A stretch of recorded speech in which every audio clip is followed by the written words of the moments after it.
Bonjour et bonjour à toutes, bonjour à tous. Bienvenue sur notre plateau en route pour 1 heure et demie d'échange, de dialogue, d'éclaircissement, de découverte aussi.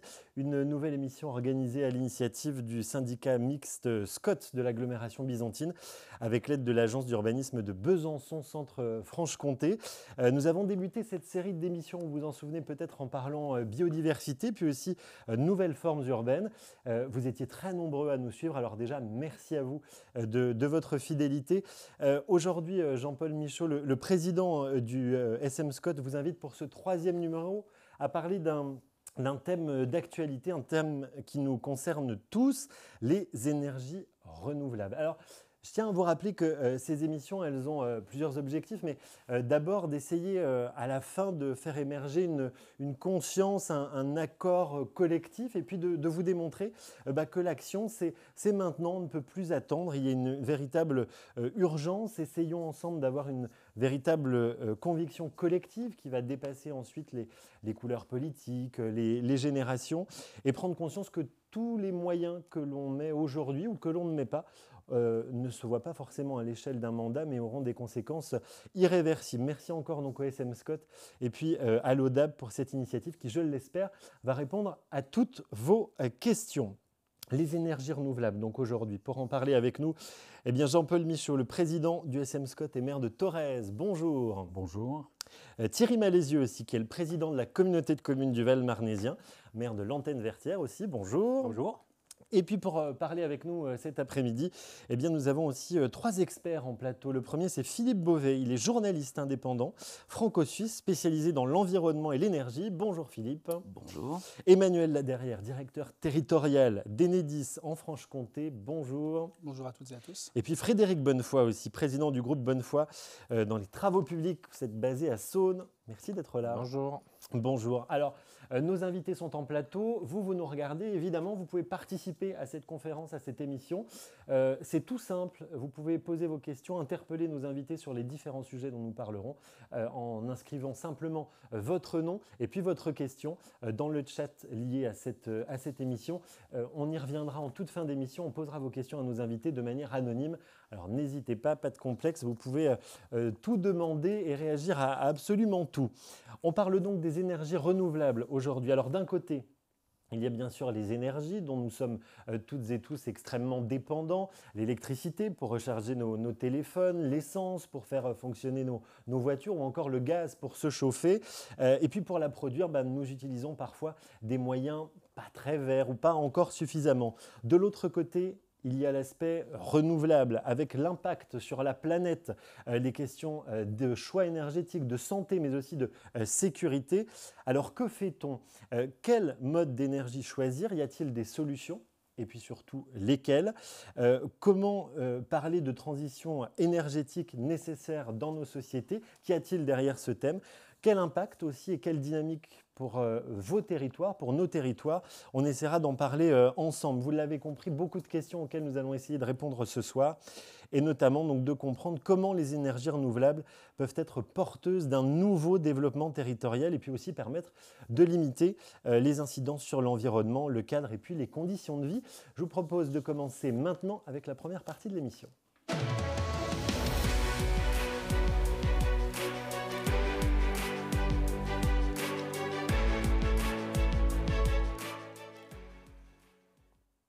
Alors cette fameuse transition énergétique, comment la mettre en œuvre ? C'est la première question que nous allons nous poser ce soir avec nos invités. Depuis plusieurs années, les politiques internationales, européennes et même nationales cherchent à développer cette fameuse transition énergétique, notamment en nous incitant, nous les citoyens, à réduire notre consommation et puis aussi à utiliser plus d'énergie renouvelable. Alors Philippe Beauvais, je vais me tourner vers vous. Les énergies renouvelables, c'est vrai que c'est devenu un sujet de société, on en parle quasi tous les jours. Avant d'entrer dans le vif du sujet, est-ce que vous pouvez nous expliquer en quoi cette transition énergétique est-elle inévitable ? Quelle réalité il y a derrière cette expression et ce terme ? Alors la réalité est très simple. La réalité, c'est que nos besoins énergétiques sont basés sur les énergies fossiles. Et ce sont essentiellement la combustion, l'utilisation de ces énergies fossiles qui émet du CO2 et qui est la grosse problématique. Que ce soit pour nous en tant que particuliers, que ce soit pour les industriels, et ce, de par le monde. Donc là, on a vraiment quelque chose qu'on doit complètement changer. Mais pour être clair, il faut d'abord dire en quoi consiste l'énergie. Oui. L'énergie, il y a trois éléments. L'électricité, donc vous l'avez dit tout à l'heure, pour les téléphones, etc. Ce qu'on appelle aussi l'électricité spécifique. Il y a nombre de choses qu'on ne peut faire aujourd'hui qu'avec de l'électricité. Comme quoi, par exemple ? Le smartphone, l'ordinateur. Il y a l'électricité, il y a la chaleur, les besoins de chaleur et les besoins de froid, pour les bâtiments notamment. Et puis les carburants dont on a besoin, que ce soit en mode individuel, voiture individuelle, transport poids lourd ou mode collectif. Voilà, ça c'est les 3 grands besoins énergétiques que l'on a. Et ces besoins-là, on peut tous les faire passer aux énergies renouvelables. Mais le plus important est aussi de se rendre compte qu'on doit aussi économiser l'énergie. On pourra peut-être en parler par la suite. Parce que nous vivons dans un monde d'ébriété énergétique et on ne se rend même pas compte. Mais c'est peut-être un point pour plus tard. Mais donc, il faut véritablement analyser et réfléchir à nos besoins énergétiques et les faire passer sur les renouvelables, quitter le plus rapidement possible le monde des fossiles. Vous voulez dire que c'est un peu comme l'eau qui coule du robinet, on ne se rend plus compte finalement de ce qu'on consomme ? Tout à fait, on ne se rend pas compte de ce qu'est l'énergie, de ce qu'on consomme. Vous appuyez sur le bouton à l'entrée de votre pièce, vous avez l'électricité, ça vient là automatiquement, ça vient là aussi de façon peu onéreuse pour la plupart d'entre nous. Voilà, même chose pour la voiture individuelle, même chose pour la chaleur en hiver pour la plupart des gens. Le coût est relativement faible. Voilà. Donc je retiens l'ébriété énergétique, c'est un terme sur lequel on reviendra tout à l'heure. Emmanuel, là derrière, face à ces enjeux de réduction, ces engagements que prend aussi la communauté internationale, il y a eu des objectifs qui ont été clairement énoncés. Quels sont-ils ? Puis comment Enedis se saisit de la question, et notamment la question de cette fameuse transition énergétique ? Alors, tout d'abord, les objectifs, on peut déjà rappeler qu'il y a la communauté européenne qui a défini dans son pacte vert pour l'énergie un certain nombre d'objectifs. Donc, comme on l'évoquait, réduire de 40% les gaz à effet de serre à horizon 2050 par rapport à l'année 1990. Donc ça, c'est un premier objectif. Un deuxième objectif qui est de porter la part des énergies renouvelables à 32% du mix énergétique. Donc favoriser ces énergies renouvelables partout en Europe. Et puis améliorer l'efficacité énergétique, ce qui renvoie à la notion d'ébriété énergétique qu'on évoquait tout à l'heure. Quand on regarde sur le plan national, peut-être les objectifs pour les décliner au niveau national et local, ce qu'il faut avoir en tête, c'est qu'il existe un corpus réglementaire en France, notamment autour de la loi énergie-climat et la loi de transition énergétique pour la croissance verte, qui elle aussi rappelle un certain nombre d'objectifs pour la France. En premier lieu, elle réaffirme le besoin de réduire les gaz à effet de serre de l'ordre de 40%, mais cette fois-ci non pas à horizon 2050, mais à horizon 2030. La volonté également de réduire la consommation d'énergie issue d'énergies fossiles, ce qu'on appelle les énergies primaires de l'ordre de 40%, également à horizon 2030. Et puis la volonté de réduire la consommation globale d'énergie pour tout habitant en France de l'ordre de 50% à horizon 2050. Donc des vrais objectifs assez conséquents. Pour pouvoir mettre en œuvre des actions qui permettent d'atteindre ces objectifs, en fait, la France a mis en place ce qu'on appelle un programme pluriannuel de l'énergie dans lequel elle se fixe des actions pour les pouvoirs publics afin d'atteindre des objectifs. Alors j'en retiens 4 comme ça au passage, assez rapidement, pour ne pas les oublier, je regarde un petit peu mes notes. Maîtriser la demande énergétique, bien entendu, donc mieux consommer, c'est ce qu'on disait il y a un instant. C'est ce qu'on disait il y a quelques instants. Développer les énergies renouvelables et donc favoriser le mix énergétique, c'est un deuxième enjeu très fort. Améliorer la sécurité d'approvisionnement, on verra que c'est un choix purement français. Et pour ce faire, il y a une volonté très particulière qui est d'être en capacité, c'est le quatrième objectif, quatrième action à mettre en œuvre, de gérer et de mieux piloter les réseaux de distribution d'électricité, d'où ma présence ce soir en tant que représentant d'Enedis, puisque la France a fait le choix très clairement de positionner le réseau de distribution en structure assurantielle du dispositif énergétique français et de la transition énergétique. Voilà, alors Enedis, tout ça, on y reviendra un petit peu tout à l'heure, doit adapter de fait pour répondre à ces obligations la manière dont elle pilote et gère le réseau, ça veut dire aussi et complémentairement la manière dont elle va construire son réseau et le faire fonctionner. Et donc, ça fera partie des éléments qu'on va tout à l'heure regarder un peu plus en détail tous ensemble. Rapidement, mais comme je vous entends, Emmanuel, ça veut dire qu'on doit réfléchir dès le début. C'est-à-dire qu'il y a effectivement la production d'énergie, mais il y a tout le système qui va avec, finalement. Oui, parce que, en fait, on le verra, mais les productions d'énergie renouvelable, on ne prendre qu'elles, elles sont par nature intermittentes. Donc, on en a des choix à faire. Le choix, c'est de se dire, est-ce qu'on ne dépend que de ces énergies intermittentes avec les inconvénients qui ont avec. Je crois que M. Beauvais développera tout à l'heure quelques points sur cet aspect-là. Mais également, si on décide de ne pas s'en tenir qu'aux énergies intermittentes, qu'est-ce qu'on fait pour assurer le reste du temps l'acheminement d'énergie pour pouvoir assumer nos activités économiques, sociales, sociétales, habituelles, tout au long de l'année, tout le reste du temps, quand il n'y a pas de soleil, quand il n'y a pas de vent, quand il n'y a pas de débit dans les rivières. Voilà, c'est des vraies questions de fond. Et en l'occurrence, le réseau de distribution doit apporter une partie des réponses. Concrètement, petite question, mais si demain on décidait de basculer en 100% renouvelable par exemple, est-ce que le réseau serait prêt ou est-ce qu'il y a encore du travail ? Le réseau, si on passe en 100% renouvelable, en l'occurrence, le réseau ne pourra acheminer que l'énergie dont il disposera. C'est-à-dire qu'au moment où il n'y aura pas de production simultanée dans un endroit donné en France, soit parce qu'il n'y a pas de soleil, soit parce qu'il n'y a pas de vent, soit parce qu'il n'y a pas d'hydraulique, si on ne fait pas, l'appel à des énergies la production plus traditionnelle qu'est le thermique ou nucléaire, eh bien, on peut se retrouver en difficulté particulière. Alors, on a parlé des engagements politiques, des engagements internationaux, européens, français. Ça, c'est pour, on va dire, la collectivité, mais il y a aussi, évidemment, le secteur privé qui est partie prenante dans cette affaire. Je me tourne vers vous, Frédéric Bonnefoy. Vous, votre quotidien, c'est le TP. Comment votre filière, aujourd'hui, s'inscrit dans cette fameuse transition énergétique et comment un groupe comme le vôtre, le groupe Bonnefoy, s'est saisi de ces enjeux-là ? Nous avons décidé, une quinzaine d'années, de développer nos activités sur le traitement des déchets. C'est par ce biais-là qu'on arrive dans les ENR. Donc on a démarré il y a une quinzaine d'années. Il y avait un manque, une problématique sur le traitement des déchets industriels banals, les fameux DIB, où il n'existait pas de moyens industriels pour traiter ces déchets. C'est quoi concrètement pour ceux qui sont pas dans le métier ? C'est des déchets mélangés, non dangereux. C'est des déchets d'activité économique, donc du plastique, du bois, du carton, etc. Et du bois déchet. Donc il n'existait pas de moyens industriels de traiter ces déchets. Donc on a inventé un système de tri pour déjà en premier lieu revaloriser tout ce qui était revalorisable en matière dans ces déchets industriels. Et à la fin de ce processus de revalorisation matière, il reste une très grosse part, de l'ordre de 50 à 60% de déchets beaucoup plus petits qui ne sont pas revalorisables en matière. Donc il y a une solution qui existe et qu'on a développée, qui est la production de combustible avec ces déchets. Donc ça s'appelle les fameux CSR, combustibles solides de récupération, donc qui sont produits au bout d'un certain nombre de modifications grâce à des outils industriels spécifiques. Donc on produit un vrai combustible qui est éliminé de tous ces polluants, etc. Et on a une sorte de confetti qui peut servir de combustible.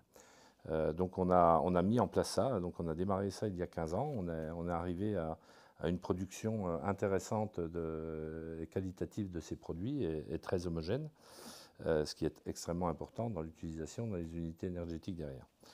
Et par la suite, dans la suite logique, on réfléchit au développement d'unités énergétiques qui seraient utilisatrices de ces combustibles pour produire de la chaleur, produire derrière de l'électricité, etc., etc. Donc ce process a une double vertu. Une première vertu, c'est de réduire les taux d'enfouissement de ces déchets qui n'avaient que cette solution-là d'élimination ultime. Donc réduire l'enfouissement et en parallèle la production d'énergie. Donc vos déchets produisent de l'énergie. Frédéric, en tant que privé, vous avez travaillé là-dessus tout seul, c'est-à-dire que c'était une volonté vraiment de l'entreprise et du groupe de se dire tiens, on va se lancer là-dessus, on va s'engager là-dessus. On a eu la volonté seule et après on s'est évidemment associé avec des personnes compétentes dans ces J'imagine qu'il y a de la recherche, il y a du développement. Il y a beaucoup de recherche, beaucoup de développement, effectivement, oui. Bon, messieurs les élus, qu'est-ce que ça vous inspire, là, ce qu'on se dit depuis tout à l'heure ? Jean-Paul Michaud et Thierry Malézieux. On voit qu'on a déjà finalement quelques bases qui sont posées. On a encore un petit peu de travail, évidemment, pour en reparler sur la transition énergétique. Mais qu'est-ce que ça vous inspire, vous, sur vos territoires, par exemple ? Le premier constat, il est effectivement l'économie. Ce qu'on ne consomme pas, on n'a pas besoin de le produire de quelque façon que ce soit. Et c'est ce qui fait le lien avec l'aménagement du territoire aussi. Le but aussi de cette émission, c'est effectivement aussi de faire le lien avec l'aménagement du territoire, c'est-à-dire que nous, en mettant en œuvre nos politiques, comment on va pouvoir agir pour diminuer les déplacements et donc pouvoir diminuer cette consommation énergétique qui est générée par les déplacements.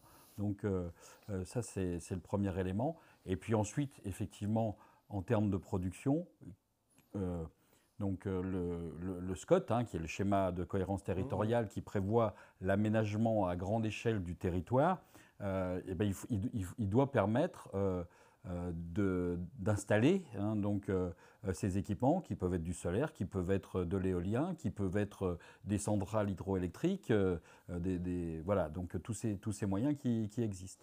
Et voilà, donc nous, c'est là-dessus qu'on peut agir et on devra agir pour l'avenir.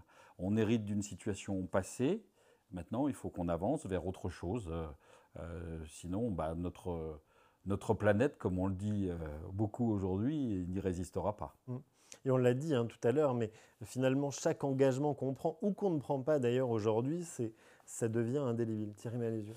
Oui, simplement, moi ce que je vois, c'est ne pas laisser aux autres de faire ce qu'on peut faire nous-mêmes à notre échelle. Et je pense que tous les niveaux de responsabilité doivent être impactés. Et c'est une volonté politique qu'on a avec nous dans nos petites communes, de produire, d'avoir des panneaux photovoltaïques sur nos bâtiments communaux, d'inciter à l'économie, de mettre de l'éclairage public en LED par exemple, mais c'est vraiment à tous les niveaux que doit se faire l'effort. Et aujourd'hui, je crois qu'on a besoin de conseils effectivement à tous les niveaux pour pouvoir permettre cette transition et préparer l'avenir. Et comme le disait Jean-Paul, on est en pleine ruralité, on doit se transporter, donc là on ne peut pas aujourd'hui à notre niveau faire beaucoup de choses, bien que les transports en commun, bien que l'électricité avec les voitures électriques, on se rend compte que de plus en plus de voitures électriques sont vendues à notre niveau. Est-ce que le transport en commun électrique un jour verra le jour? Peut-être, et on a besoin de ça. Mais encore une fois, c'est prendre part à tous les niveaux, quels qu'ils soient, que ce soit nos communes rurales de 500 habitants, comme le SCOT. J'allais vous le dire justement, est-ce que c'est à la portée de toutes les communes aujourd'hui de s'engager sur ces questions-là? Je pense qu'il y a une vraie volonté politique aujourd'hui, avec, on sait qu'un niveau de responsabilité, une échelle de communes, 100 ou 200 habitants, ça va être un peu plus compliqué. Pour autant, le jour où on doit changer l'éclairage public, on doit pouvoir investir dans l'éclairage à LED. On en parlait tout à l'heure, c'est des efforts qui sont consentis à un moment T, mais qui payent dans l'avenir. C'est ça, encore une fois, le fait d'inciter les gens à mettre des panneaux photovoltaïques. Aujourd'hui, je vous prends un simple exemple, sur ma commune, on devait changer le toit de notre salle des fêtes, on aurait pu mettre des bacs acier et tout simple. On a pris l'option de mettre des panneaux photovoltaïques. Pour ce coup, il y a une aide qui est donnée avec le syndicat d'électricité, le CIDED, sur des départements, comme dans beaucoup de départements. Et ça nous incite à le faire. C'est la carotte qui nous fait que, aujourd'hui, on a un toit qui fait 200 mètres carrés où il y a de l'énergie renouvelable dessus. Voilà. Et c'est peut-être des gouttes d'eau, mais je pense vraiment que si toutes les communes, les 36 000 communes en France arrivaient à faire des efforts de ce type-là, ça devrait payer. Philippe Beauvais, je vous voyais réagir à ce que disent nos élus. Oui, alors ça, ce sont de bons exemples micros qui sont très intéressants, qui permettent de faire avancer les choses avec la population d'une commune. Mais je voulais simplement dire tout à l'heure, on parle beaucoup des changements qu'on doit faire. On en parle beaucoup au niveau macro quand on regarde. Sur le fond, notre mode de vie a peu changé. On vit en gros comme nos parents et comme nos gros-parents. J'allais vous poser la question, est-ce que finalement, le citoyen, nous tous, on n'a pas aussi une grande part de responsabilité? Parce qu'on parle des politiques, du public, du privé, mais nous, oui, citoyens. On a une grande part de responsabilité et dans tous les actes que l'on fait et que l'on ne fait pas, vous l'avez dit tout à l'heure, il y a un impact. Mais il y a beaucoup de choses qu'il faut expliquer aux gens. Aujourd'hui, même avec les réseaux sociaux, ou du fait des réseaux sociaux, on peut à la fois avoir une facilité d'information, mais on a les contre-informations. Et il y a véritablement une sorte de jungle dans laquelle les particuliers ont un peu du mal à s'orienter, et les responsables politiques également. On trouve tout et son contraire sur le net, et, on en parlera peut-être par la suite, il y a aussi beaucoup de désinformation sur les énergies renouvelables. Voilà, notre monde doit absolument changer, mais il faut aussi aller vers la recherche de l'information. Mais article 1, le monde doit changer. Article 2, si les oppositions arrivent, il faut rappeler l'article 1, il faut que ça change fortement et vite. Bon. Je vous rappelle que vous qui nous regardez, vous pouvez aussi réagir évidemment à tout ce qui vient de se dire en plateau. Si vous avez des questions, des réactions aussi, n'hésitez pas. C'est tout simple, vous inscrivez votre nom dans le chat juste à côté de l'émission, votre question, et puis je me ferai un plaisir de les transmettre à nos invités d'ici quelques minutes. Je vous propose de passer à la deuxième partie de notre émission aujourd'hui.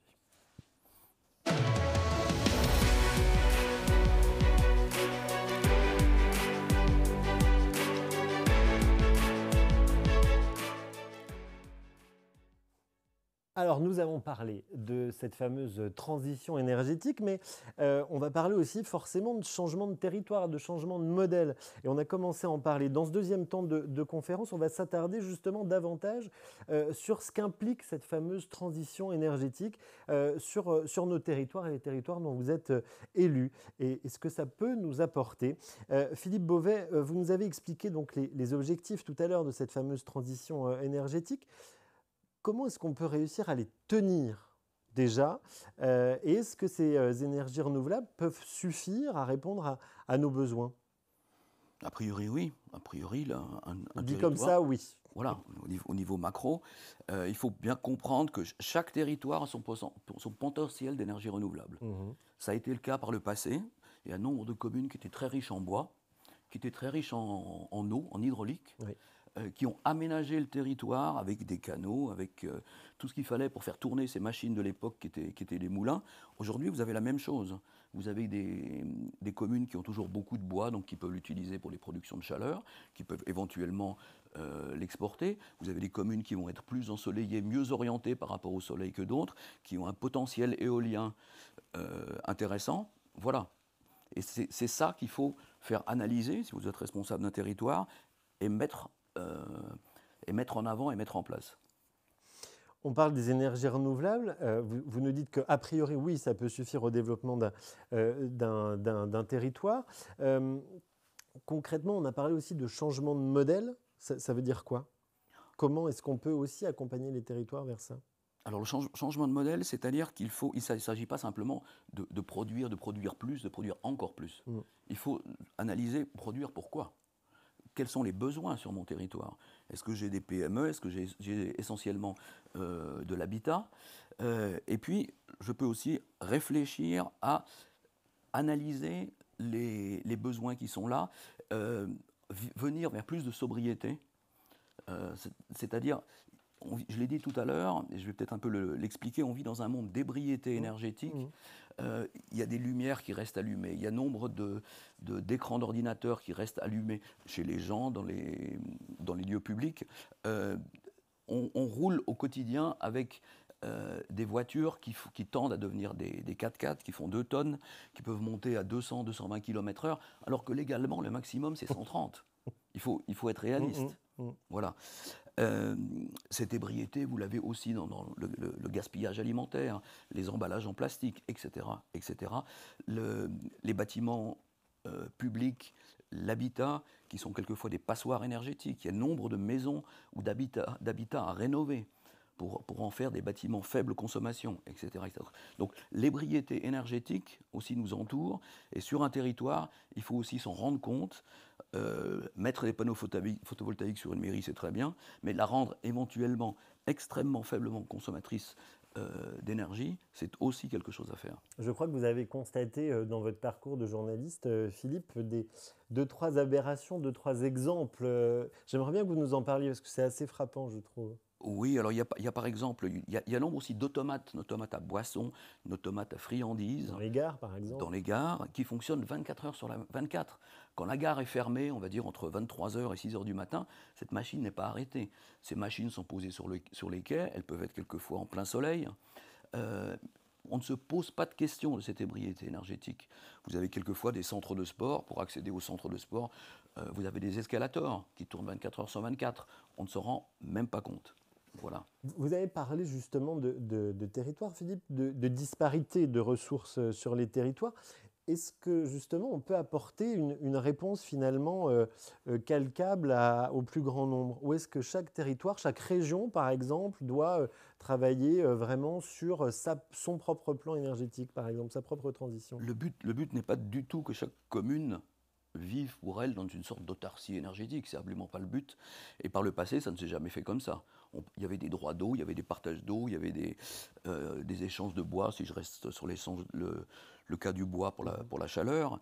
Il faudra faire la même chose demain. C'est aussi agréable d'avoir des réseaux électriques ou des réseaux de chaleur que l'on partage avec les autres. Et le partage, on doit l'avoir aussi dans d'autres domaines, notamment l'automobile. On sait quelque chose qui doit se développer, c'est véritablement le car sharing. Donc il faut partager intelligemment, il faut partager localement, régionalement, mais il ne faut absolument pas se refermer sur soi-même. Ce n'est pas mes éoliennes à moi, mes panneaux solaires à moi. Selon vous, ce serait quoi la bonne échelle justement de territoire à laquelle réfléchir? Je pense que c'est très variable, ça dépend des potentiels, mais des communautés de communes peuvent déjà avoir un certain intérêt. Oui. On l'a dit tout à l'heure, les engagements politiques sont de plus en plus ambitieux en augmentant la part des énergies renouvelables. Et puis en même temps, on constate que parfois, certains délais d'atteinte de ces objectifs reculent. Les consommations d'énergie sont toujours en train d'augmenter. On aura peut-être l'occasion de parler du coût aussi tout à l'heure. Nous pouvons nous interroger donc sur la capacité des énergies renouvelables à répondre à ces objectifs. Philippe, est-ce que le nucléaire, par exemple, reste dans tout ça une solution d'actualité souhaitable? Alors, dans tout ça, je l'ai dit tout à l'heure, l'énergie, c'est l'électricité, la chaleur et le carburant. Donc, le nucléaire, c'est que l'électricité. Les deux autres leviers, on ne les a pas analysés. Le nucléaire est l'énergie d'une époque, un peu de l'après-guerre. Il ne faut pas oublier que le nucléaire présente divers problèmes assez importants, notamment les déchets. Il y a une énergie grise pour le nucléaire, c'est-à-dire toute cette chaîne énergétique qui fait que vous partez du minerai que vous prenez au Mali, au Niger, jusqu'aux déchets. C'est ça l'énergie grise, c'est toute l'énergie qui est derrière le rideau, pour ainsi dire. Toutes les masses de béton qu'il y a dans les centrales, etc., a une énergie grise qui est très élevée. Et puis d'autre part, toutes les grandes centrales, ces grandes unités de production, qu'elles soient au gaz, au fioul ou nucléaire, ont un très mauvais rendement. Vous avez 2/3 de perte, c'est-à-dire qu'une centrale nucléaire, si vous l'avez en image, 1/3 part dans la cheminée de refroidissement, 1/3 part dans le fleuve, et il n'y a plus qu'1/3 qui est transformé en électricité. Est-ce que dans le monde d'aujourd'hui, qui est un monde de court terme, qui cherche des rendements extrêmement rapides, est-ce qu'on peut encore accepter, en plus des autres inconvénients, une industrie qui a qu'1/3 de rendement? Les énergies renouvelables permettent beaucoup mieux, avec de bien meilleurs rendements. Par exemple? L'hydraulique, c'est 80, 85, 90%. Et c'est extrêmement flexible. Et ça se combine extrêmement bien avec le solaire, avec l'éolien, qui sont certes des énergies intermittentes, mais qui ne sont pas des énergies non planifiables. On sait tout à fait planifier à l'avance, avec les données météo qu'on a aujourd'hui, combien mon parc photovoltaïque va livrer dans 10 minutes sur le réseau. Les éoliennes, même chose, et on sait très bien le combiner avec l'hydraulique et avec le gaz, et surtout le biogaz. Je vous titille un peu, Philippe, mais vous parlez de cette énergie grise pour le nucléaire.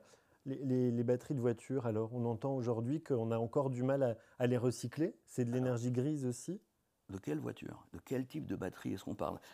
Voilà, très, très souvent, dans tous ces changements que l'on doit faire pour demain, vous avez un peu des contre-informations ou un manque d'informations. C'est pour ça que je vous pose la question. Voilà, qui tend à faire un croche-patte. Oh, le photovoltaïque, mais il y a des terres rares dedans. Alors, c'est quoi les terres rares? Quelles terres rares? Alors, en plus, il n'y en a pas dans le photovoltaïque. Voilà. Il y en a dans certaines éoliennes, mais on n'est pas obligé de prendre ces modèles-là. Donc voilà, donc il y a des étiquettes qui sont un peu collées sur les énergies renouvelables pour les disqualifier, et en fait, il faut les analyser. C'est des choses que vous entendez, messieurs les élus, aussi sur le terrain, ce genre de remarques-là? Bien sûr, Ouais. et on se pose des questions, effectivement. Alors ce qu'évoquait Philippe, la difficulté, c'est d'avoir la bonne information. Je crois que aujourd'hui, c'est Et comment vous c'est extrêmement l'obtenez alors? complexe. Moi, l'idée de ces émissions, elle est partie en fait, d'une interrogation que j'ai eue à un moment donné en me disant, mais on doit répondre à des besoins, on souhaite avoir de l'information et cette information, on a du mal à l'avoir parce que elle est vaste, elle est diverse et on entend tout et son contraire. Et donc l'idée, c'est de bien pouvoir appréhender les choses pour pouvoir prendre des décisions. Parce que le rôle de l'élu, c'est quand même à un moment donné de décider, mais d'avoir la bonne information. Et ça, c'est compliqué. Je vais prendre un exemple. Nous, on a fait on a une commune de 350 habitants. Thorez. Hein. À Thorez. On a décidé de faire un bâtiment pour remplacer notre ancienne mairie. On a fait un bâtiment BEPOS, hein, donc à énergie positive.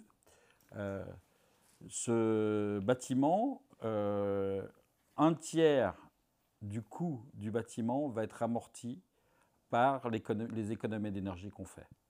Donc c'est une notion qui est assez intéressante à avoir. Donc on a mis alors on a déjà isolé, hein, on a une isolation très importante.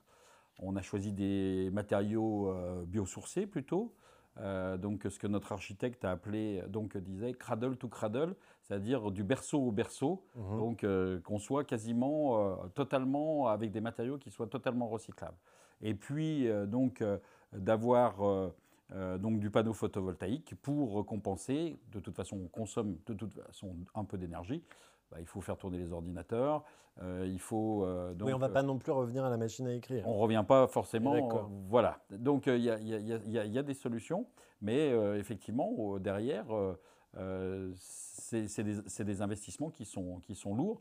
Et il faut qu'on ait ces bonnes réflexions. Et quand on a posé les panneaux photovoltaïques, pour revenir à ce que disait Philippe, moi je me suis posé la question, est-ce qu'ils sont recyclables? Et puis on parle d'énergie grise. Quelle est l'énergie grise qui est invisible, hein, qui est générée par la fabrication? De même pour l'éolien, quelle est l'énergie grise qui est mise en œuvre pour la construction? Également, on parle aussi de l'élimination. Après, on a un certain nombre d'éoliennes qui posent problème en termes de recyclage. Donc voilà, et pour nous, élus, c'est vraiment important qu'on ait ces explications, qu'on ait cette clairvoyance pour pouvoir prendre des décisions. Oui, Thierry. Oui, alors moi je crois que la première mission d'un élu aujourd'hui, c'est d'être curieux, et d'aller se renseigner, d'aller voir un petit peu ce qui se passe ailleurs, d'aller, comme on le fait régulièrement, dans divers salons sur l'énergie. On va régulièrement à Paris ou ailleurs pour se renseigner. Il faut être curieux, ça c'est la première chose. La deuxième chose, c'est ce que disait monsieur tout à l'heure. Qu'est-ce qu'on veut? Aujourd'hui, on veut arrêter l'énergie fossile. Et je crois que toute alternative aux fossiles peut marcher. Et aujourd'hui, que ce soit l'éolien, que ce soit le photovoltaïque, à partir du moment où on nous dit qu'il faut arrêter le fossile, il faut se lancer là-dessus. Avec ce que vous disiez tout à l'heure sur le territoire, moi, je n'ai pas de rivière, je n'ai pas de choses comme ça, donc je ne pourrais pas faire de l'hydraulique. Pour autant, j'ai quelques collines et on peut mettre quelques éoliennes dessus. Et je ne dis pas que ça va remplir des compteurs électriques de tout le monde. En tout cas, l'estimation qui est faite sur notre collectivité, c'est que les quelques éoliennes qu'on va mettre seraient l'équivalent d'à peu près 10 à 12 000 foyers. Et bien que, voilà, et on parlait de pertinence tout à l'heure sur les niveaux. Il fut une époque où c'était les collectivités, les comités de communes qui avaient la compétence de l'éolien, du développement, les ZDE, les zones de développement éolien. Bon, c'est revenu à la main de la commune. Mais encore une fois, on ne fait pas un développement éolien uniquement là. Il y a des enquêtes publiques qui se font, il y a une concertation qui se fait avec les autres communes. On parlait du SCOT aujourd'hui. Je ne vois pas planter une éolienne au-dessus de la citadelle. On est tous d'accord là-dessus. Pour autant, il y a certainement des endroits où on peut poser. Mais on est aussi confronté, encore une fois, aussi avec notre population. Quoi qu'on fasse, on a toujours de la contestation. Alors, le développement éolien, forcément. Les panneaux photovoltaïques, vous avez de temps en temps, de moins en moins souvent, mais des gens qui disent on est classé, on est bâtiment de France et puis il ne faut pas, et voilà. Comment ça s'appelle, à 15G, les salines royales d'Arc-Quesnan, parce qu'on voyait un bout de pale, on a dit on arrête le projet. il faut se rappeler simplement qu'Arquesnan, c'était un site industriel. Enfin, il y a une époque. Donc, ça n'aurait pas choqué les gens qui ont construit la saline à l'époque de mettre des éoliennes. Donc voilà, c'est ça aussi la pertinence, c'est comment aujourd'hui, nous élus, on peut convaincre notre population, nos habitants, nos concitoyens à adhérer à ce projet-là en disant, le premier principe, et là je suis 100% d'accord avec vous, on arrête le fossile. Eh bien, il faut se donner les moyens d'avoir une alternative. Mes éoliennes sur mon village aujourd'hui, c'est toute l'énergie qui va être produite qui ne sera pas prélevée à Vouglan avec de l'eau pour produire de l'énergie. Quand vous vous rendez compte que dans le Haut-Doubs, il n'y a plus d'eau dans le Doubs, dans la rivière Doubs, eh bien, on n'arrivera plus à alimenter nos barrages. Voilà. Donc peut-être qu'avec les éoliennes, et je reviens sur la pertinence, le département du Doubs aujourd'hui est quand même assez modèle sur le développement éolien en termes de production. Voilà. Est-ce que c'est le bon modèle? Je ne sais pas vous le dire aujourd'hui, mais je pense qu'on fait de gros efforts aujourd'hui pour avoir une alternative aux fossiles. Sachant que, alors c'est marrant parce que moi je n'ai pas voulu vous lancer sur l'éolien parce que je sais que ça tend tout le monde, enfin globalement que beaucoup sont tendus avec ça. Mais rappelons simplement que de toute façon, on l'a dit, l'important c'est d'essayer et puis si on se rend compte que ça ne marche pas, on peut aussi toujours faire autre chose. Oui, alors l'éolien, comme vous l'avez dit, pose des questions, et pose souvent des questions par rapport au paysage. C'est parce que c'est ce qui se voit le plus. Une autoroute, voilà, la ligne à haute tension se voit. Il y a 100-150 ans, on a utilisé trop de bois dans certaines forêts, ça s'est vu. On le voit sur des vieilles cartes postales noir et blanc. Donc, toute utilisation énergétique a changé un paysage. J'ai parlé de l'hydraulique, des canaux qui ont été faits, ça a changé un paysage. Voilà. Donc aujourd'hui, ce qu'il faut, c'est choisir un peu le moindre mal, sachant que ça modifiera quelque chose. Une centrale, je ne vais pas dire forcément nucléaire, mais une grande centrale thermique de 1000 MW quelque part va changer à cet endroit-là le paysage, tirer les lignes haute tension, ça va changer le paysage. Et même une nucléaire, ça change quelque chose. Ça change un risque, ça change un certain nombre de choses aussi. Oui. On est dans notre deuxième partie. Si vous nous rejoignez, changement de modèle territorial énergétique. Je vous rappelle que si vous avez des questions à poser ou des réactions sur ce qui vient de se dire, c'est très simple de le faire. Il suffit d'entrer votre nom et puis votre question et je les relayerai tout à l'heure. Je vais revenir avec Emmanuel Laderrière. Vous êtes donc directeur territorial d'Enedis. Comment est-ce que vous intégrez-vous le développement de ces fameuses énergies renouvelables dans un nouveau modèle finalement? Vous l'avez dit tout à l'heure, il faut repenser le réseau, il faut penser autrement, concrètement. Oui, alors l'énergie électrique, puisque nous on achemine des électrons, elle a cette particularité qu'aujourd'hui on ne sait pas la stocker de manière économiquement viable. Enfin, voilà. Donc la difficulté, c'est que l'énergie qui est produite et qui arrive sur le réseau, il faut qu'elle soit distribuée. Par ailleurs, les énergies renouvelables, on l'évoquait, elles sont intermittentes par nature et le modèle, il change dans la mesure où avant, le réseau de distribution, il avait un site de production en amont, puis ensuite un réseau de transport et un réseau de distribution, et on distribuait les électrons en aval. Désormais, les énergies renouvelables, elles arrivent tout au long du réseau. Et de fait, ça modifie complètement la manière de piloter un réseau de distribution, puisqu'un réseau de distribution, pour pouvoir fonctionner, il faut qu'on connaisse en temps réel ou quasi temps réel la quantité d'énergie qui est injectée sur le réseau et la quantité d'énergie qui est soutirée, tout simplement parce que si on n'est pas en capacité de gérer l'équilibre entre les deux, ça génère ce qu'on appelle une disjonction du réseau et dans un terme plus connu du grand public, un blackout, comme il y a pu y en avoir il n'y a pas bien longtemps aux États-Unis.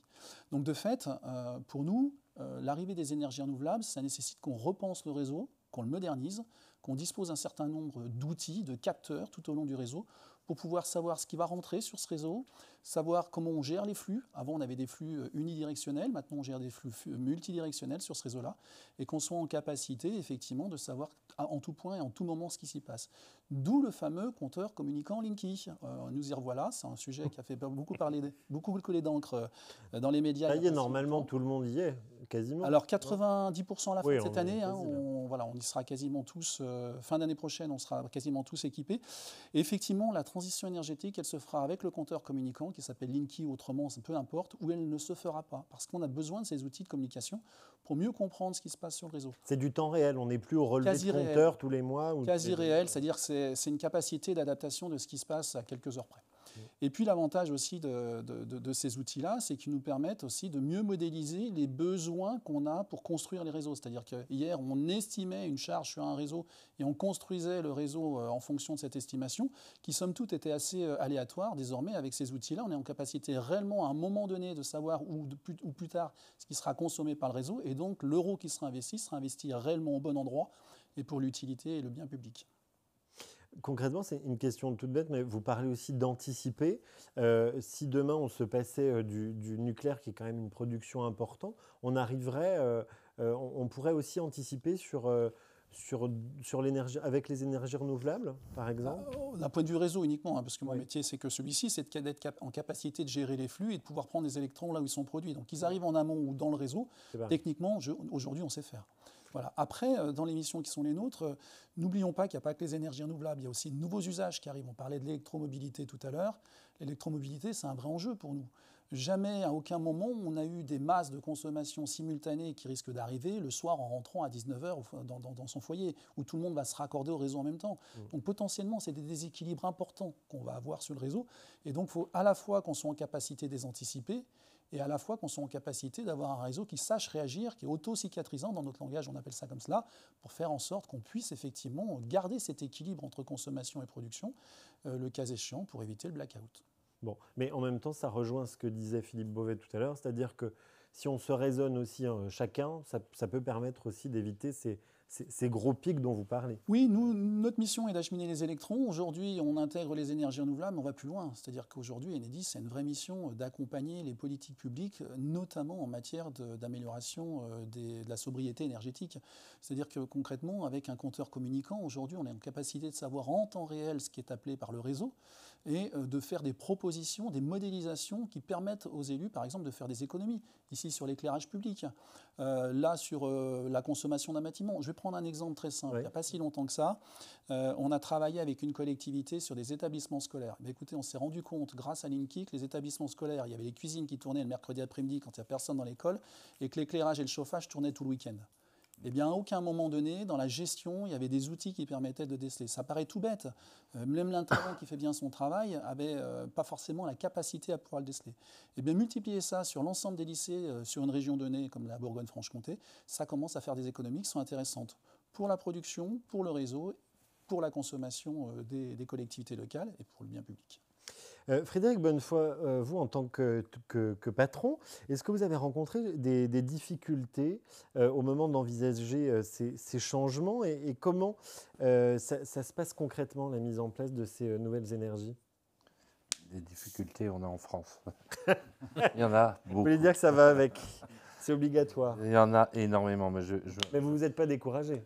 Non. Bon, c'est l'essentiel finalement. Sur le sujet dont je vous parlais tout à l'heure, le premier frein qu'il faut lever, c'est que ces combustibles solides de récupération doivent être réellement considérés comme des vrais combustibles et non pas du déchet. Parce que ça veut dire qu'ils aient une vraie utilité. Ce n'est plus des déchets, ce sont des combustibles qui ont été élaborés à partir de déchets. Et trop souvent, on considère ça comme des déchets qui sont mis dans une usine d'incinération traditionnelle. Ce n'est pas du tout le cas. Donc il faut s'enlever ça de la tête. Il faut considérer que ces CSR sont au même titre des combustibles solides, au même titre que les plaquettes forestières. Sauf que les plaquettes forestières ont détruit des arbres pour en fabriquer. Là, on utilise un déchet qui irait en enfouissement si on ne les utilisait pas en combustible. Donc ça, il faut vraiment que dans la tête des gens, ce soit vraiment important, ça fasse son chemin. Le deuxième sujet, c'est qu'il y a une vraie volonté politique d'accélérer des unités énergétiques utilisatrices de ces combustibles. Quand on nous a demandé, il y a 15 ans, de développer cette technologie en termes de fabrication de combustibles, on s'est occupé de ça, mais on ne s'est pas occupé des unités énergétiques qui pouvaient les utiliser. Vous voulez dire, on a fait du combustible, mais on ne savait pas les utiliser. Aujourd'hui, en France, les seules unités capables d'absorber ces combustibles, ce sont les cimenteries. C'est assez hallucinant. Donc aujourd'hui, des chaudières publiques ou des chaudières privées sur des grosses unités industrielles peuvent être alimentées avec ces combustibles-là. Faut savoir aussi que exemple, chaufferie municipale d'une grande ville, ça sera envisageable. Car alimente un réseau chaleur, c'est exactement le même sujet. au lieu de mettre du gaz ou du bois, de la plaquette forestière, on peut utiliser ces produits-là qui sont de l'ultime de toute façon. Il faut savoir également que c'est un combustible qui est à zéro en termes de prix. Zéro, voire même prix négatif en ce moment. C'est-à-dire Ça veut dire que c'est nous qui payons pour amener nos combustibles dans une unité énergétique. Donc il y a un intérêt. Et vous trouvez aujourd'hui, vous trouvez des débouchés? Il y a des gens qui me disent, moi je les prends, je vais m'en servir, ou on va monter une unité? À l'heure où on se parle, seules les unités cimentières utilisent ce type de combustible. C'est fou quand même. C'est assez hallucinant. Oui. C'est assez hallucinant. Messieurs les élus. Et c'est quelque chose qui existe en Allemagne depuis de très nombreuses années, qui marche très bien. Et donc là, il y a urgence à ouvrir ça.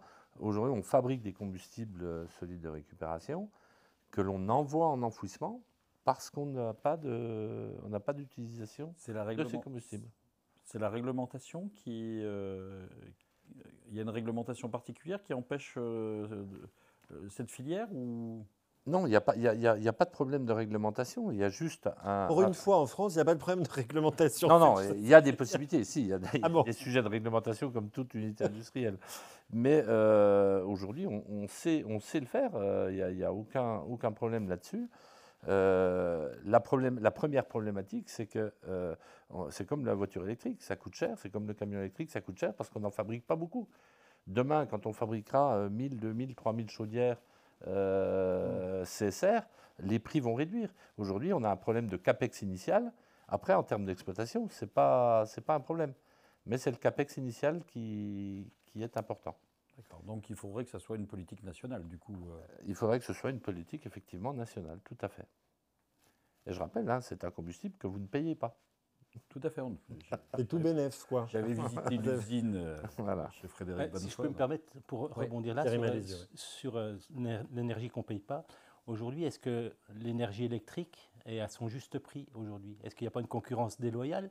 On se rend compte que le nucléaire aujourd'hui, il n'est pas très très cher en France. Enfin, c'est certainement une des énergies en Europe la moins chère. C'est vrai qu'on n'en a pas parlé sur le côté citoyen tout à l'heure. On a commencé. Est-ce que c'est vraiment le vrai prix? Parce que est-ce qu'on sait estimer le coût réel de notre production nucléaire en France, le coût des démantèlements? Et si on remettait en balance, quand vous me dites que c'est gratuit de votre côté, il y aurait peut-être des questions à se poser aussi au niveau national sur le réel coût de notre énergie en France, et l'énergie nucléaire en particulier. Bon, Frédéric, alors, Bonnefoy, qu'est-ce qu'on pourrait se dire?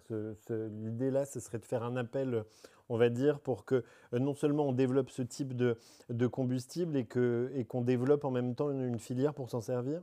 C'est ça qu'il faut espérer? L'urgence, c'est de développer la filière pour utiliser ces combustibles. Les combustibles, aujourd'hui, on a des capacités qui sont 5 fois supérieures aux possibilités d'utilisation aujourd'hui. Donc, revenons dans l'urgence et montons des unités énergétiques pour les utiliser. Je ne vous ai pas demandé, mais dans la région, vous êtes le seul à faire ça? Il y en a d'autres? On a un deuxième partenaire qui est au sud de Bourgogne. Messieurs, quelqu'un veut ajouter quelque chose après ce qu'on s'est dit? Vous n'hésitez pas, vous nous regardez, vous nous suivez, vous venez d'arriver, vous prenez le train en marche. On parle énergie renouvelable aujourd'hui. Et puis surtout, vous pouvez interpeller nos élus, nos experts, réagir à ce qu'ils disent depuis tout à l'heure sur le chat. On va poser vos questions dans quelques minutes. Vous inscrivez simplement votre nom, votre question. Tout ça est anonyme, donc n'hésitez surtout pas. Je vous propose, messieurs, de passer à la troisième et dernière partie de notre émission.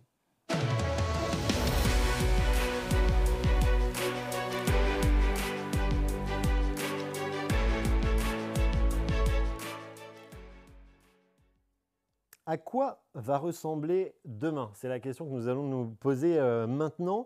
On va se projeter un petit peu sur les changements que pourront connaître nos territoires, les territoires dont vous êtes élus à l'avenir, et comment le développement des énergies renouvelables s'inscrit finalement dans ces évolutions et dans ce développement. Frédéric, vous aviez la parole, alors je vais revenir vers vous.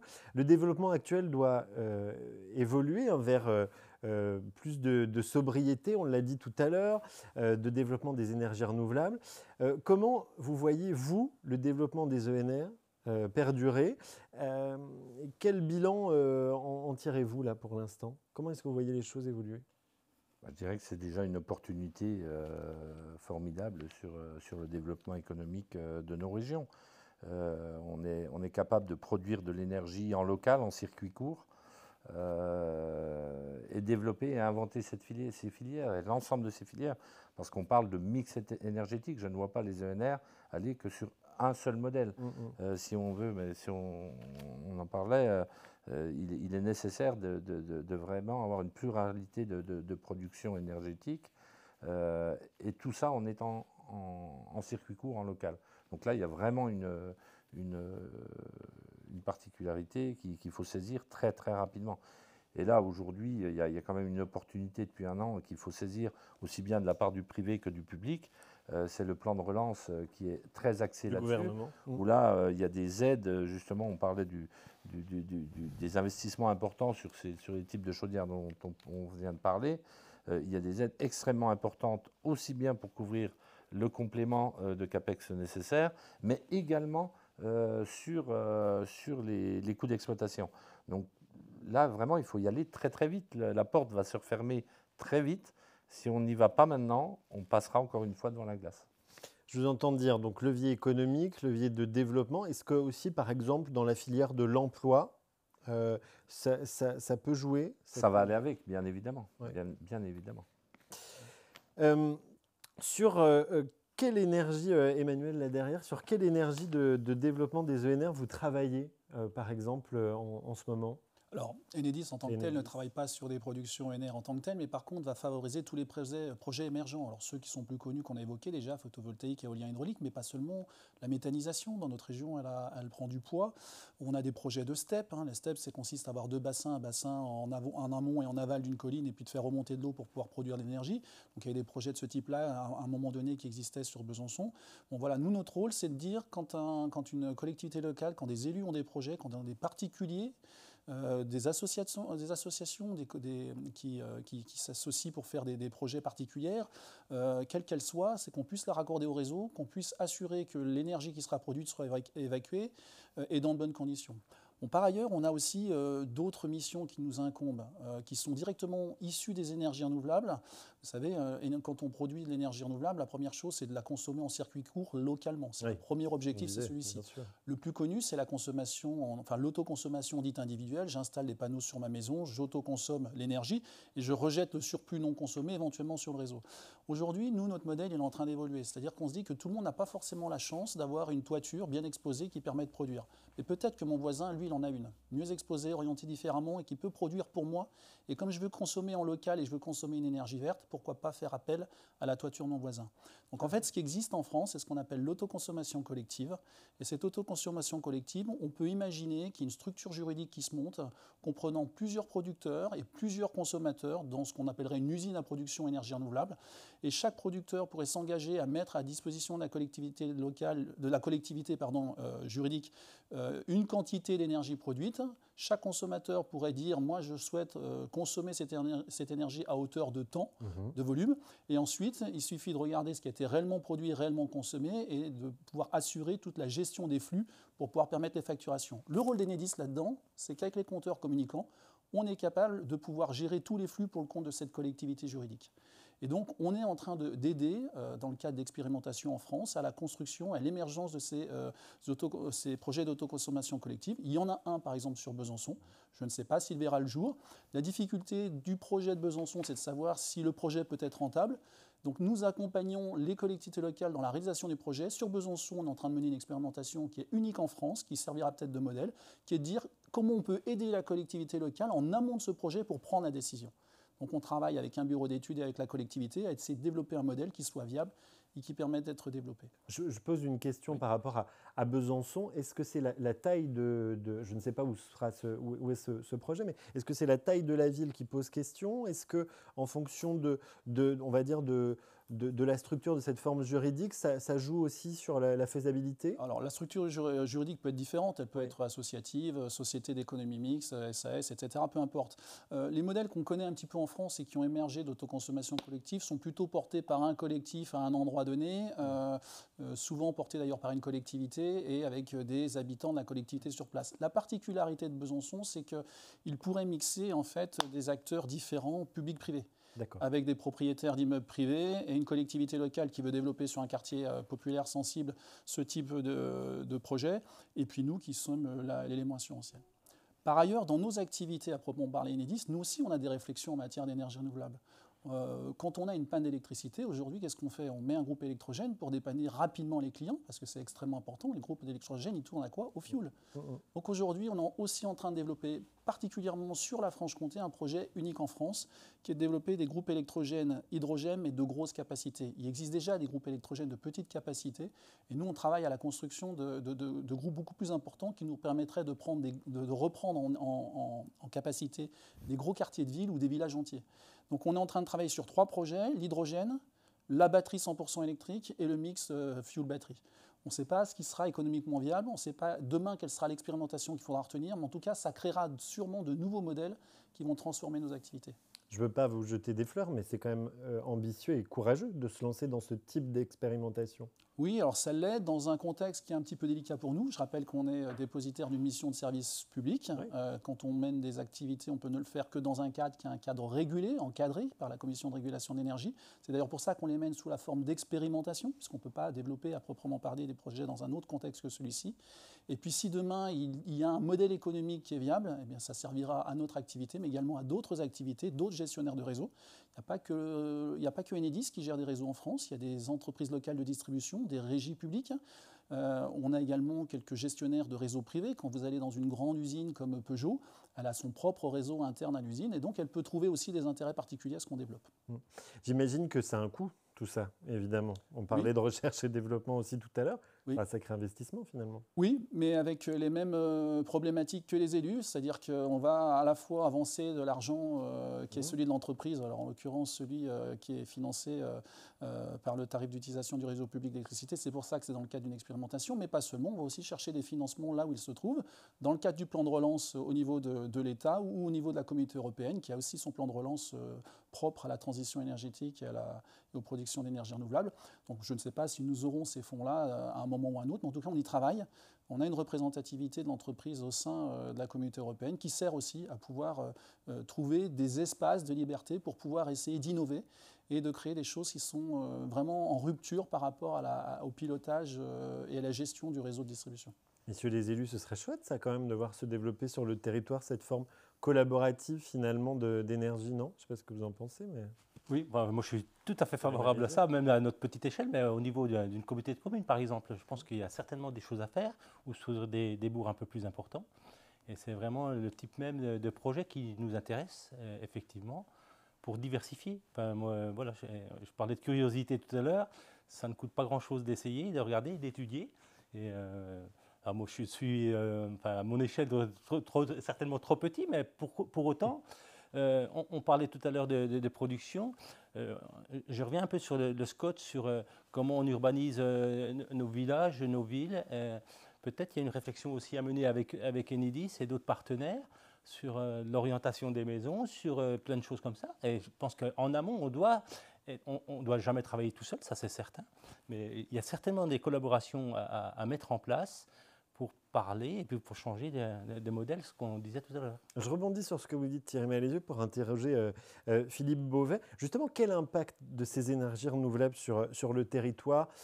Thierry parlait peut-être de construire autrement, d'avoir un paysage parfois différent, un environnement différent.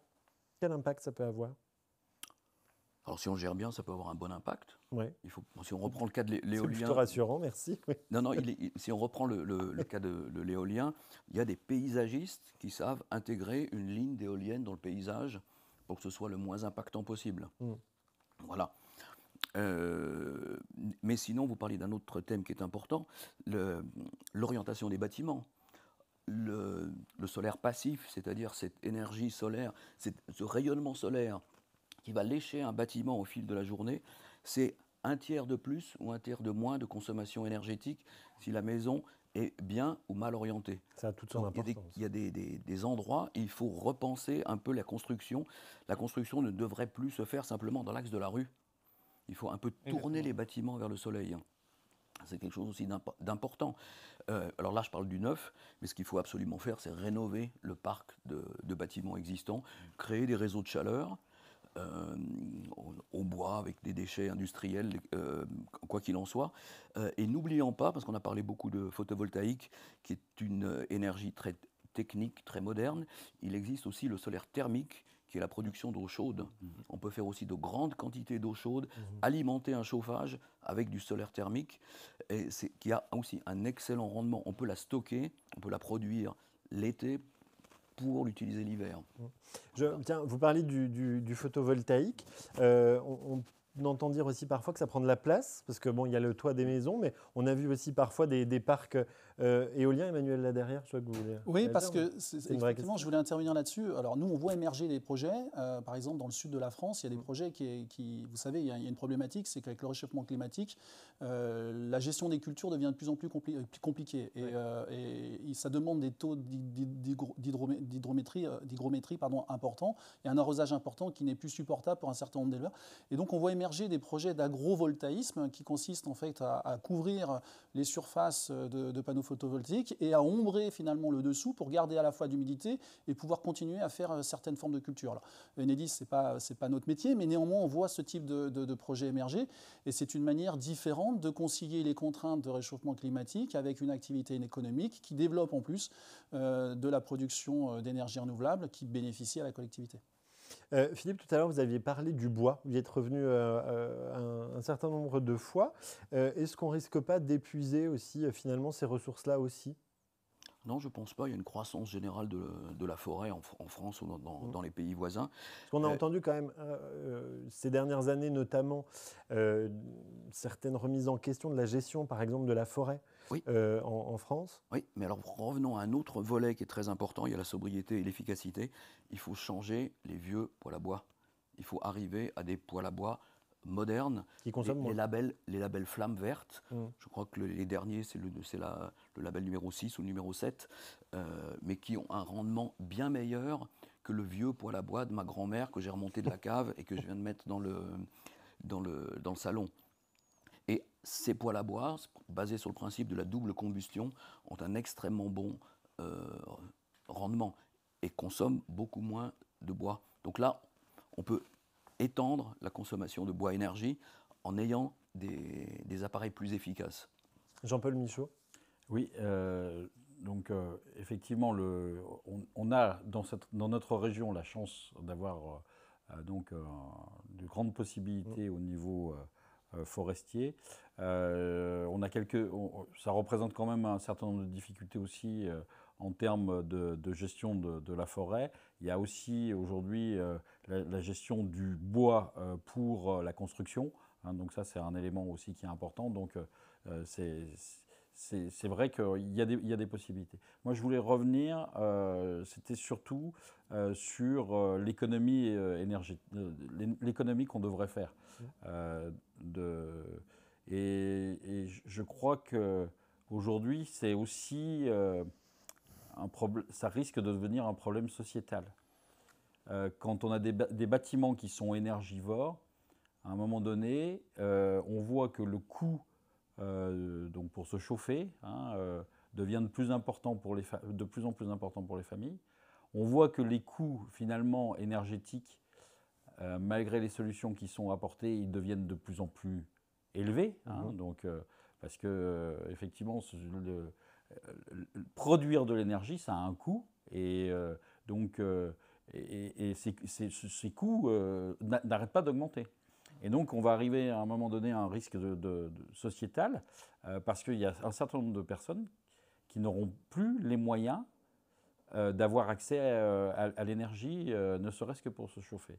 Donc je pense que les collectivités, l'État, on a un rôle très important à jouer pour trouver des solutions en termes d'amélioration de l'habitat.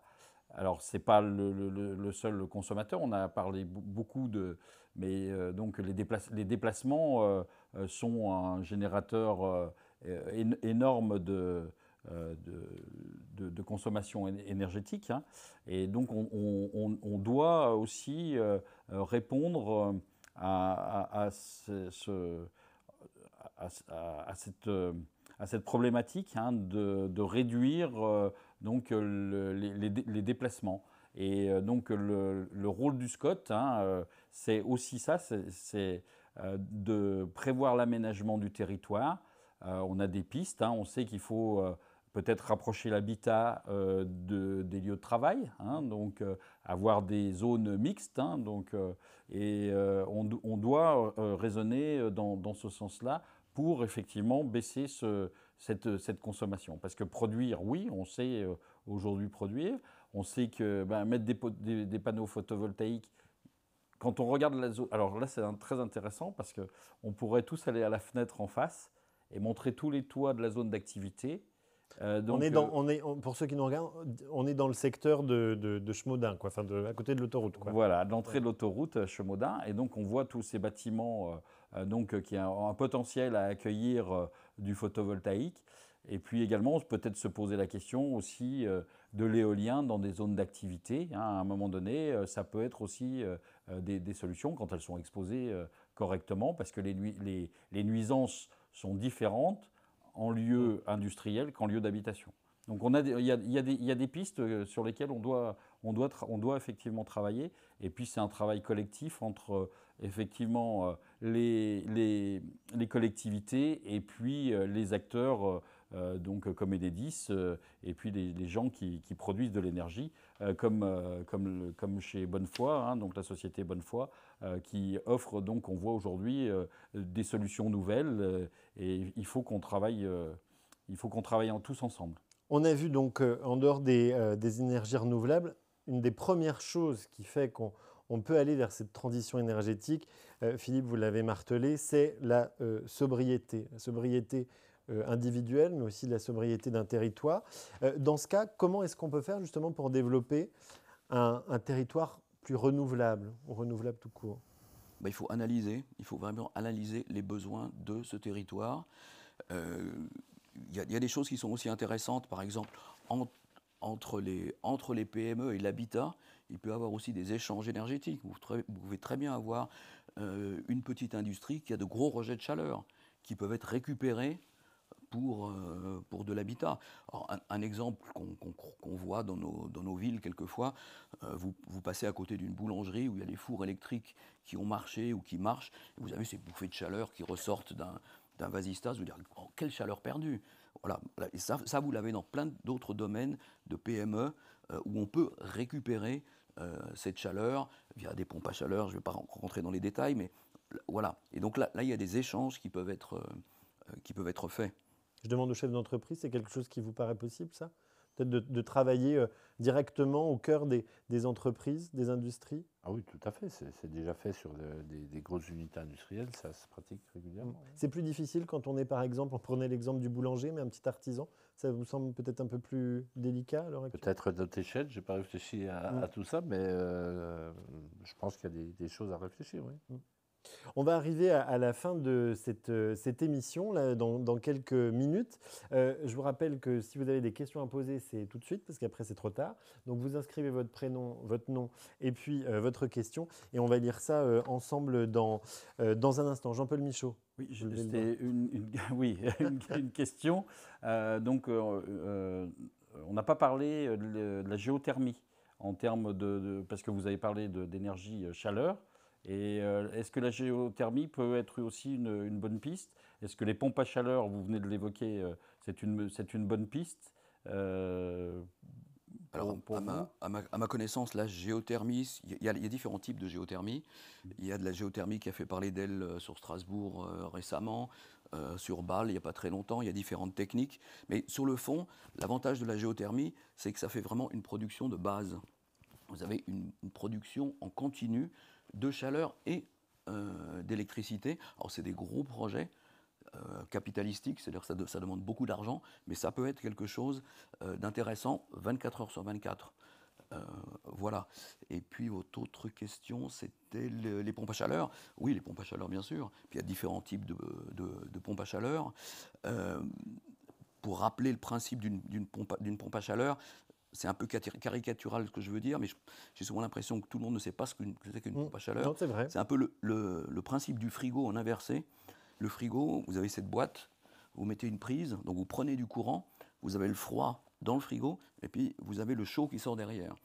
La pompe à chaleur, vous cherchez une source chaude, une source froide, et vous avez une production électrique qui augmente, disons une production d'électricité. Mais sachez aussi, il ne faut pas oublier que les pompes à chaleur, il y a de très bons rendements, et quand on met une pompe à chaleur, il faut si possible prendre les rendements de 5, de 6, et voilà. Est-ce que, question bête, mais est-ce que par exemple, vous savez, ces fameuses unités, ces data centers dont on parle, ces récupérations aussi de chaleur, d'énergie produite par nos ordinateurs, c'est de la pompe à chaleur aussi? On peut récupérer cette chaleur, ça se fait à certains endroits. On récupère cette chaleur pour l'utiliser à nouveau. Ce sont des gros producteurs de chaleur. Y compris pour fabriquer l'électricité, pour le coup. Oui, pas que du chauffage ou de la clim. Non, oui. Philippe Beauvais, si on veut un peu conclure, un peu résumer tout ce qu'on s'est dit là. En introduction, je disais tout à l'heure que finalement tous les actes qu'on prenait aujourd'hui ou qu'on ne prenait pas étaient finalement indélébiles. On se rend compte qu'on a des choix collectifs à faire, des choix individuels. C'est le moment. Oui, il faut y aller. Il faut y aller. On a l'impression que quand on travaille vraiment dans ce domaine de l'environnement et des énergies renouvelables, on a l'impression que la boîte à outils, elle est au sol, elle est ouverte. Il y a en gros tous les rapports techniques, sociologiques, tous les outils sont là. Il faut juste baisser et prendre les outils. Et on n'y va pas. On sait qu'on a peu de temps, qu'il faut y aller, mais on trouve toujours un truc pour garder les deux pieds sur le frein. Alors, on fera des erreurs. Ça évolue quand même. Très doucement. Ouais. J'ai dit tout à l'heure, si on agissait autant qu'on parle, on serait proche du but. Mais il faut y aller véritablement et enlever les pieds du frein. Bon, allons-y. Vous êtes tous d'accord avec ça? Oui, moi je suis 100% d'accord. Et je faisais un comparatif avec le choc pétrolier qu'il y a eu dans les années 70, où il a fallu que que le pétrole monte énormément pour qu'on prenne conscience des économies d'énergie. Rappelez-vous les campagnes de pub pour les plus anciens. On n'a pas de pétrole, mais on a des idées. Et je pense qu'aujourd'hui, mais c'est exactement ça. Aujourd'hui, il faudrait que. Je vous parlais du prix de l'énergie tout à l'heure. Et encore une fois, je pense que l'énergie en France n'est pas assez chère. Excusez-moi de le dire comme ça, parce que quand j'entends Jean-Paul qui dit que certains ménages ne pourront pas se chauffer, mais je pense qu'on n'a pas pris conscience, parce qu'on prendra conscience sur notre territoire quand il y aura des coupures chez Enedis ou que le kilowattheure sera trop cher. Et il faut vraiment anticiper. Notre rôle aujourd'hui en tant qu'élu, c'est vraiment l'anticipation. On n'a pas le droit de mettre le pied sur la pédale de frein. Il faut vraiment ouvrir à toutes les sources énergétiques possibles. Un tout petit exemple pour revenir sur ces périodes des années 70, 70 avec les crises pétrolières. C'est peut-être pas le meilleur exemple, mais je ne sais pas si vous vous en rappelez, c'était en 1979. En pleine crise pétrolière, Jimmy Carter, le président des États-Unis de l'époque, avait mis des panneaux solaires thermiques sur le toit de la Maison-Blanche. Donc il faut que les bons exemples aussi viennent d'en haut.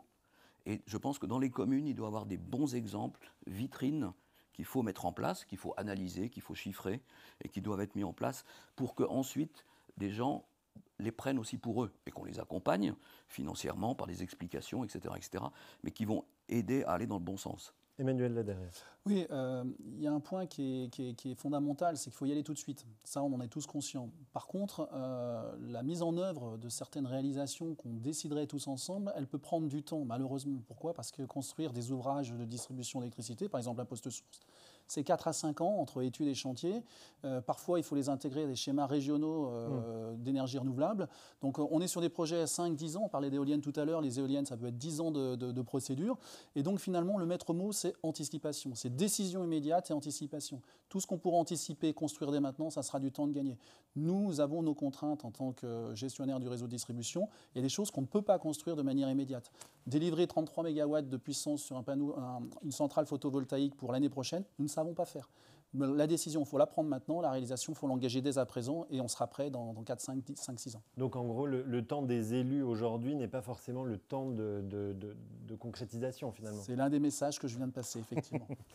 On a des questions de celles et ceux qui nous regardent, visiblement nombreux et nombreuses ce soir. Je les pose à chacun d'entre vous et puis répond qui veut. Première question, le stockage des énergies renouvelables est-il un frein à leur utilisation quotidienne ?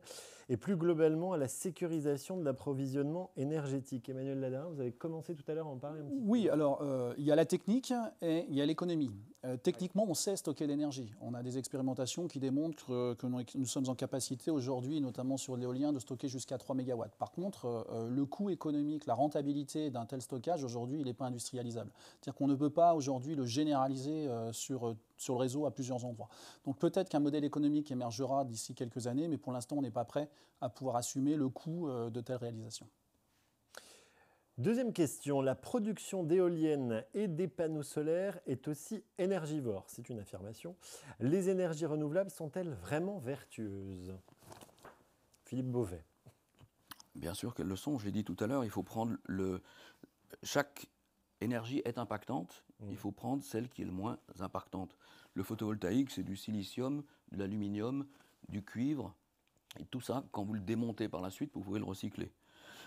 L'éolien, c'est un socle en béton, c'est beaucoup d'acier pour le mât, c'est du polyester pour les ailes, c'est toute une tringlerie, c'est tout un moteur avec une boîte de vitesse en fonction des éoliennes dans le mât. Mais tout ça, ça se réutilise par la suite. Faisons la même analyse pour les centrales thermiques, pour les centrales nucléaires, et j'ai dit précédemment que la chaîne d'énergie grise du nucléaire était aussi peu vertueuse et très, très élevée.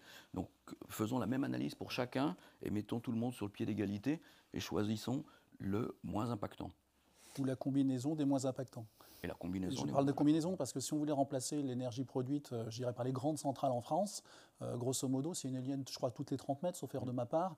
Donc avec les impacts que ça peut générer au niveau béton, comme évoqué, ça peut avoir une incidence. Donc ça veut dire qu'une seule solution ne sera pas la bonne. Ça sera forcément un mix, au sens mix énergétique, le plus à même de pouvoir répondre à l'ensemble des problématiques d'un territoire. Surtout que le béton, en ce moment, non, ça va, on n'en manque plus, là? Ça ne manque pas, le béton. Ah bon, ça va. C'est bien le seul matériau de construction qui ne manque très pas. bien. On peut faire construire. Une remarque de quelqu'un qui nous suit. Il y a souvent des confusions sur les énergies renouvelables. Une des actions ne serait-elle pas d'apporter la bonne information aux habitants? C'est ce que l'on disait tout à l'heure. Je me tourne vers les élus. Alors, pourquoi vous n'apportez pas la bonne information aux habitants? Déjà, il faut, comme je l'ai dit tout à l'heure, il faut que nous, on l'ait, la bonne information. Et on voit bien que c'est ce qui a été évoqué tout de suite par Philippe, on voit bien la difficulté à appréhender tous les éléments et à tout mettre en balance. Voilà, c'est compliqué. On veut bien apporter l'information, c'est pas un souci, c'est pas un manque de volonté. On a cette volonté d'apporter l'information, de trouver les bons outils. Après, il faut que nous, on l'ait, et c'est compliqué comme voilà. Question suivante. Est-ce que les ENR peuvent suffire à alimenter un territoire à l'échelle d'un SCOT ou cette décision doit être traitée à l'échelle nationale? Est-ce qu'on produit pour distribuer ailleurs? C'est aussi des choses que l'on entend. En disant on produit, puis... Moi, je l'ai entendu pendant la campagne des régionales, par exemple. On produit, mais on va distribuer ailleurs. C'est un peu la solidarité aussi des territoires. Aujourd'hui, on n'est pas en capacité de produire tous au même endroit de la même manière. Donc effectivement, je vous l'évoquais tout à l'heure, on ne peut pas demander à la Bretagne et à la Normandie, parce qu'il y a la mer, parce qu'il y a du vent, de produire toute l'énergie éolienne en Normandie et en Bretagne. Donc c'est aussi l'équilibre qu'on doit avoir sur nos territoires pour pouvoir produire, répondre à ça et revendre ou redonner de l'énergie quand on en a trop en Franche-Comté, à la Bourgogne ou au Lyonnais, ça ne pose pas de problème. Et c'est ce qui se fait en ce moment, en plus. Oui, c'est pas, et puis Monsieur Réseau. Et puis avoir aussi une vision d'ensemble, c'est-à-dire que de quelle production parle-t-on? Là, on vient de parler d'électricité, mais ce qui était évoqué par Philippe Beauvais tout à l'heure, qui est très juste, c'est de dire chaque territoire doit faire son bilan et de se dire de quoi j'ai besoin en termes d'énergie pour quelle activité au sens large. On n'a pas parlé que d'électricité, il y a le bois, il y a la méthanisation, il y a l'hydraulique, etc. Et finalement, il faut trouver les ressources qui vont bien. Pour ce qui est de l'exportation en tant que telle, très clairement ici sur la Franche-Comté, on consomme de l'énergie qui est produite à la centrale de Fessenheim. Et puis plus globalement, quand on regarde la manière dont fonctionne un réseau de distribution d'électricité, on a un réseau interconnecté, c'est ce que j'appelais tout à l'heure dans l'émission voulue par l'État, la sécurité d'approvisionnement. C'est un choix spécifique à la France. En soi, il peut être critiquable, mais néanmoins, c'est le choix qu'a fait l'État français. Et pour ce faire, ça nécessite aussi qu'on ait la capacité à pouvoir acheminer des électrons sur de longues distances. Et pour ce faire, il faut avoir des moyens de production de très haute surcapacité, parce qu'avec les effets Joule, on perd de l'énergie tout le long du transport. Et en même temps, on réfléchit, vous l'avez dit tout à l'heure, à aussi d'autres modèles plus localisés sur le territoire. Oui, c'est-à-dire qu'on a aussi, comme dans d'autres filières, au sein de l'électricité que moi je connais plus particulièrement, la possibilité de développer des filières en circuit court qui peuvent utiliser le réseau de distribution pour produire et distribuer localement. On nous dit, on voit peu de parcs photovoltaïques dans notre territoire. Est-ce compatible avec l'élevage ? Je vois que ça inspire. Non, mais c'est compliqué parce qu'effectivement, on est dans un territoire d'élevage, de prairies et choses comme ça.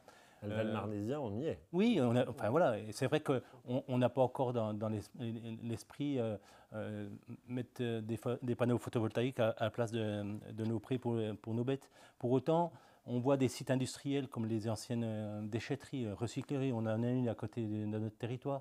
En Haute-Saône, c'est pareil. Ils vont mettre des panneaux photovoltaïques au niveau du SIED sur des anciens sites industriels. Donc voilà, je pense qu'il faut avoir. On parle de mix et d'équilibre aujourd'hui. Chaque territoire a sa capacité de produire de l'énergie sur des sites et des lieux différents. Voilà, mais il ne faut pas faire un dogme sur le fait de dire. Pas de panneaux, pas de territoire. Allez entre Nîmes et Montpellier, dans la Garrigue, vous avez un grand champ de panneaux photovoltaïques qui est vu parce qu'on passe sur l'autoroute, mais il ne dérange personne. Voilà, ça reste à la mesure du territoire. Tout dépend aussi de la qualité de la terre. En plus. C'est un élément essentiel aujourd'hui aussi. Donc on ne va pas implanter des champs photovoltaïques sur de la terre agricole de qualité. C'est aussi ça. Ça s'est fait en ex-Allemagne de l'Est sur d'anciens terrains militaires ou des pistes d'aviation. C'était beaucoup trop cher d'enlever les épaisseurs de béton et on a mis du photovoltaïque dessus. Là, ça fait sens. Je crois qu'il y a un pays qui envisage de couvrir de panneaux photovoltaïques les autoroutes. Je ne sais pas si... J'ai entendu parler de ce projet. Il y a même des expériences, je sais, sur les pistes cyclables aussi, qui pourraient produire de l'énergie. Enfin, il y a tout un tas d'expériences qui sont des expériences aussi dans le Doubs. Moi, je connais une commune, l'Abergement Sainte-Marie, qui n'est pas distribuée pour le coup par Enedis, sur lequel le distributeur local a une centrale photovoltaïque dont tous les chemins d'accès sur cette centrale sont faits avec une route photovoltaïque qui est utilisée tout au long de l'année. Donc il y a des expérimentations. Frédéric Bonnefoy, question pour vous. Comment voyez-vous l'avenir de la filière BTP vis-à-vis des énergies renouvelables ? Vous avez 4 heures. 4 heures. Vis-à-vis de la filière BTP, pas spécialement, mais je pense qu'il y a un formidable axe de développement de nos structures privées sur ces marchés. Aujourd'hui, nous, on l'a fait et en synergie avec nos activités existantes. Et puis, parallèlement, il y a un développement vertueux et extrêmement intéressant d'un groupe, qu'il soit BTP ou d'autres choses. On a parlé recyclage, etc. Mais est-ce qu'on pourrait imaginer, par exemple, que demain, les entreprises de BTP travaillent sur peut-être des engins alimentés par d'autres sources d'énergie ou... Ouais, de toute façon, ça phosphore beaucoup dans tous les domaines et partout. Et je pense qu'en France, on n'a pas à rougir de l'intelligence sur toutes ces réflexions de développement de production d'énergie. Donc, non, je pense que oui, effectivement, il y a beaucoup d'axes de développement. Après, les engins de travaux publics, c'est surtout vers les constructeurs qu'il faut qu'on se retourne, mais je sais qu'ils travaillent énormément. On a des engins de plus en plus vertueux au niveau des consommations, oui, bien sûr. Voilà, on arrive donc à la fin de cette émission. Je voulais vous remercier tous les 5 d'avoir alimenté le débat et d'avoir pu dialoguer. Voilà, parce que moi, ce que je retiens en tant que modérateur de cette émission, c'est en tout cas qu'il y a beaucoup d'idées, beaucoup de choses qui tendent à se développer et que c'est surtout maintenant qu'il faut le faire et voilà, et qu'on ne loupe pas le tournant. Et surtout, je note quelque chose, c'est qu'il n'y a pas finalement de dogme ou de doctrine particulière, mais on est vraiment sur un partage et un mix. Et je crois que ça, c'est important aussi de le rappeler. Merci encore à vous 5. Merci Wessem Scott et puis à l'ODAB qui a préparé cette émission. Si vous voulez la revoir ou revoir les précédentes, sachez que c'est tout à fait possible puisqu'elles sont en replay. Donc si vous avez loupé les débats précédents ou que vous êtes arrivé un peu en retard à cette émission, mais pas de souci. Dans quelques heures, vous pourrez les revoir autant de fois que vous voulez. Faites-vous plaisir. Merci à toutes les équipes qui ont préparé cette émission, que ce soit les équipes de l'ODAB, du SM Scott, que ce soit l'équipe technique aussi, grâce à qui vous nous avez vus aujourd'hui. Voilà, l'équipe de Lucille aussi. Merci beaucoup à tous. Merci à vous de nous avoir suivis. Prenez soin de vous, faites attention à vous. Et puis en tout cas, on se quitte plein d'espoir et ça, c'est l'essentiel. Merci messieurs, merci à vous. Passez une bonne fin de journée et à bientôt.